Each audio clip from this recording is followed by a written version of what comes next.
In 1925, Henry Ford told the New York Times that 1 acre of potatoes could fuel a farm for 100 years. 19 months later, the largest ethanol plant in America was shut down and sold for scrap. The man who shut it down had a name, and what he buried that year, the Amish in Ohio, still used today. But there is one detail nobody mentions in the history books. The fuel tank on that car was never designed for gasoline. Henry Ford built it for something else entirely. He grew it on his own farm. $1 of corn made 25 gallons. The byproduct fed his cattle. And in 1925, the most powerful oil company in the world made absolutely certain you would never hear about it. And if you are watching this from a house you already own, on a lot that already has a corner of unused ground, this is not history. This is a working plan that was meant for you. I grew up around men who fixed their own engines. My father could rebuild a carburetor in the dark. Then I sat with an Amish mechanic outside Mount Hope, Ohio. He opened the fuel line on his tractor. What came out was not gasoline. It was something his grandfather had been making since 1934, and it cost him almost nothing. There was a reason Henry Ford spent 12 years and millions of his own dollars building a fuel that came from corn, hemp, and potatoes. There was a reason a December 1925 interview with the New York Times has been quietly missing from most history textbooks.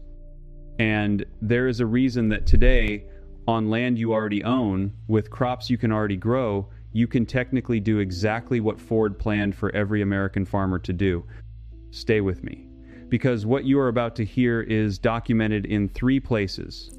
A New York Times interview from September 1925, a laboratory notebook held today at the Benson Ford Research Center in Dearborn, and a wooden shed behind a barn in Holmes County, Ohio.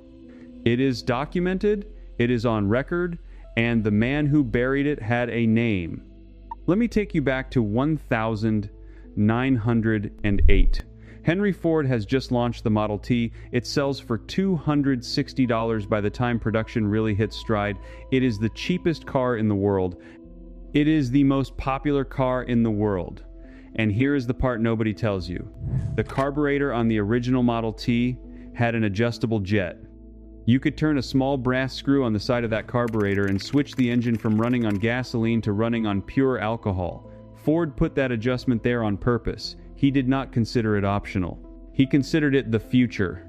Because Ford had grown up on a farm in Dearborn, Michigan, and he understood something that the men in the city offices on Broadway did not understand. A farmer who could grow his own fuel was a farmer who could never be made poor by a price increase in a faraway refinery. A farmer who depended on a tank truck rolling out from the nearest oil depot was a farmer who could be squeezed any time the men running that depot decided to squeeze him. Ford did not want that for America. He said it out loud. In an interview with the New York Times published on September 20th, 1925, Henry Ford stated, and I am quoting him directly, "The fuel of the future is going to come from fruit like that sumac out by the road, or from apples, weeds, sawdust, almost anything. There is fuel in every bit of vegetable matter that can be fermented." He was not speaking in metaphor. He had a working fuel, he had a working car, he had a working plan, and the plan had a number attached to it, $1. In the experimental laboratory Ford built at his Greenfield Village complex in Dearborn, his chemists had developed a fermentation process so simple that a man with a wooden barrel and a copper coil could replicate it. An acre of corn could yield approximately 250 gallons of fuel-grade alcohol per growing season. The raw cost of producing 25 gallons of that alcohol on a working farm came out to roughly $1. Using nothing but the corn the farmer was already growing and the labor of his own family during the slow weeks after harvest. 25 gallons, $1, enough to run a Model T for hundreds of miles. And the byproduct, the spent corn mash left over after fermentation, was high-protein cattle feed. Nothing was wasted, nothing was bought from a stranger, nothing required a pipeline, a refinery, a tanker, or a corporation. But here is where the story turns. Because if you are a man who controls the largest oil company in the world, and you have just spent 40 years building pipelines from Pennsylvania to the Gulf of Mexico, and your entire fortune depends on Americans buying a liquid that you alone can supply, what does Henry Ford's announcement on the front page of a New York newspaper mean to you? It means war. The man on the other side of that war had a name: John D. Rockefeller. And the company he had built, Standard Oil, had already been broken up by the Supreme Court in 1911 into 34 smaller companies, but those companies still answered to the same set of investors, the same set of board members, the same set of bankers, and the same family. By 1925, the descendants of Standard Oil controlled roughly 90% of the gasoline being sold in the United States. They had built service stations on every corner of every town with more than 2,000 people. They had spent enormous sums lobbying state legislatures and federal regulators, and they were not about to let a farmer in Dearborn turn a corn crib into a fuel station. So they did three things. First, they cut the price of gasoline. In 1925, gasoline was being sold in some markets for as low as 11 cents a gallon. They flooded the market. They sold below cost in regions where Ford was promoting his alcohol fuel demonstrations. They knew Ford could not match 11 cents on alcohol unless alcohol was completely tax-free. Second, they made sure alcohol was not tax-free. They lobbied for an excise tax on industrial alcohol that doubled, then tripled the cost of any farmer trying to bring his fuel to market. And third, and this is the part that most history books absolutely refuse to mention, they piggybacked on Prohibition. Prohibition, the Volstead Act passed in 1919, did not just ban whiskey and beer, it gave the federal government total authority over the production of any ethanol within the borders of the United States. A farmer who set up a fermentation barrel on his own property to make fuel for his own tractor was now technically operating an illegal still. Treasury agents could and did raid farms. They confiscated equipment, they arrested men, and the oil interests, through carefully placed editorials and political contributions, made absolutely certain that the law was enforced harshly against fuel alcohol, while everyone in the country was distracted thinking it was about whiskey. By the time Prohibition ended in 1933, Henry Ford was an old man. The Great Depression was raging, and Standard Oil's successor companies had locked down every gas station, every distribution network, every congressional committee that mattered. Ford's River Rouge biofuel plant, which he had built to demonstrate that 10,000 farmers could supply enough alcohol to fuel the entire Midwest, was quietly shut down. The Model T's adjustable carburetor was eliminated from later models. The phrase plant fuel disappeared from American conversation for the next 60 years. And here is the question you should be asking right now. If a man could make 25 gallons of working motor fuel from $1 of corn in 1925, what is stopping you from doing that today on the land you already own? If you have made it this far, you already understand more than 99% of Americans about the real history of our fuel supply.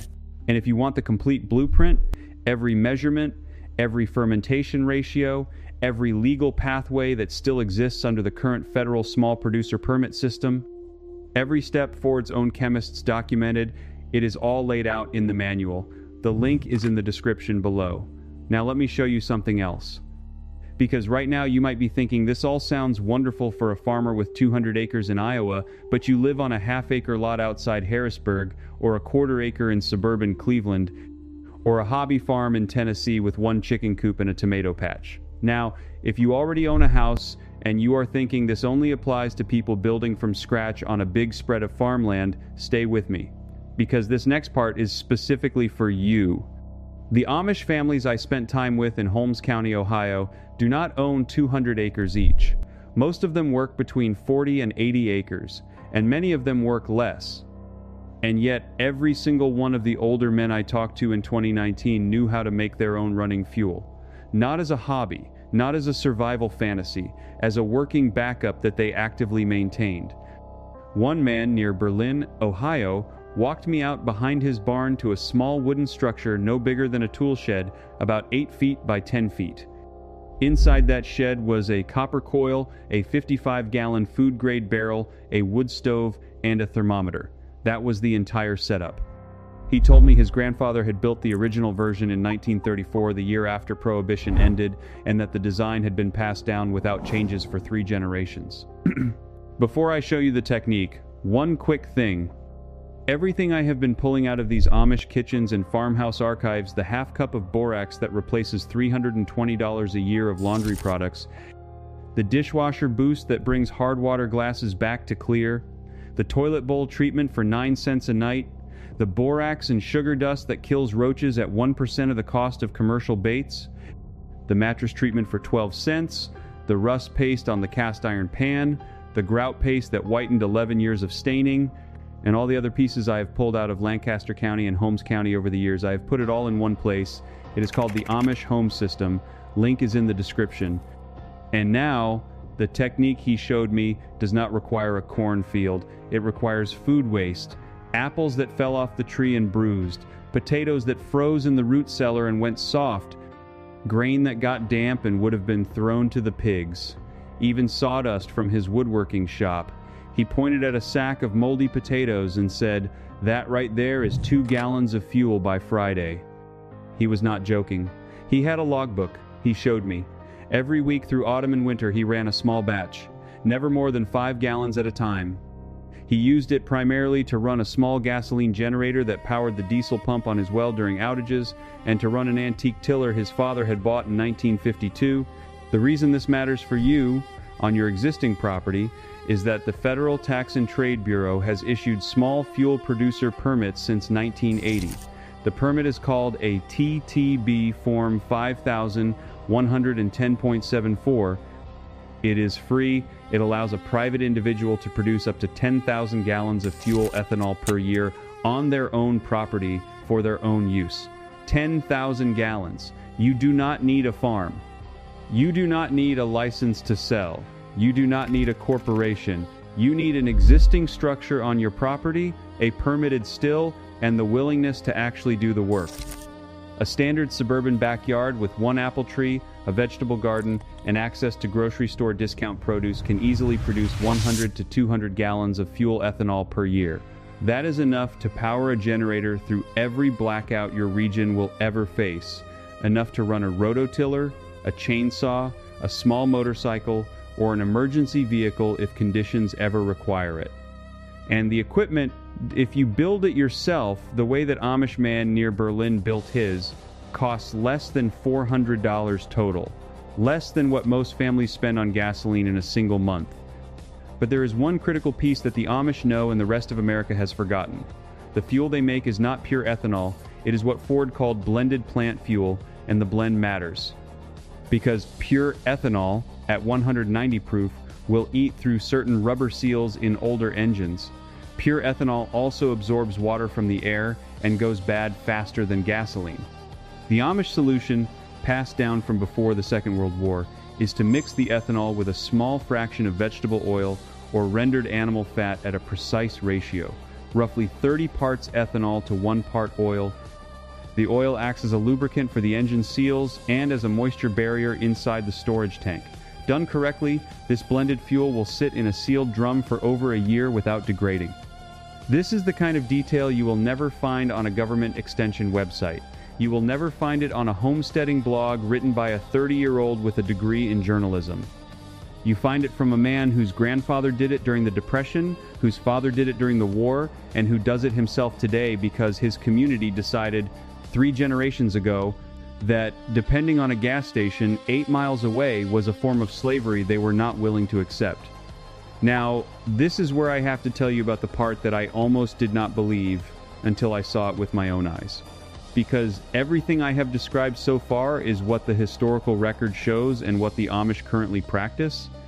But there is one specific technique documented in Henry Ford's own laboratory notes that has been almost entirely lost. In 1998, a researcher named William Kovarek, working out of Radford University in Virginia, published a paper in the journal Automotive History Review titled Henry Ford, Charles Kettering, and the Fuel of the Future. In that paper, Kovarek described his examination of original Ford Motor Company laboratory records held at the Benson Ford Research Center inside the Henry Ford Museum Complex in Dearborn, Michigan. Those records dated between 1916 and 1925, contained something extraordinary. They described a specific feedstock that Ford's chemists had identified as the single most efficient source of motor alcohol per acre. It was not corn, it was not sugar beets, it was not switchgrass. It was Jerusalem artichoke, a common plant, a weed, really.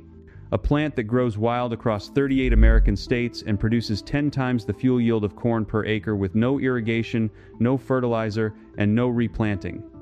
The Jerusalem artichoke, also called sunchoke, is a sunflower relative.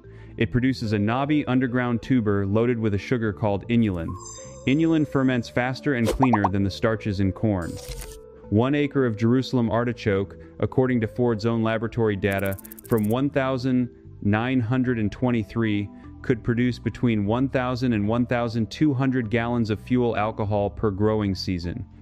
Compare that to 250 gallons from an acre of corn, 4 to 5 times the yield, from a plant that you do not have to plant, do not have to fertilize, do not have to weed, and that survives every winter on its own. But here is the secret that makes this the climax of everything I have told you. Ford's chemists discovered, and the lab notes confirm this, that Jerusalem artichoke tubers can be left in the ground over winter. The cold actually converts more of the inulin into simple sugars, increasing the fuel yield.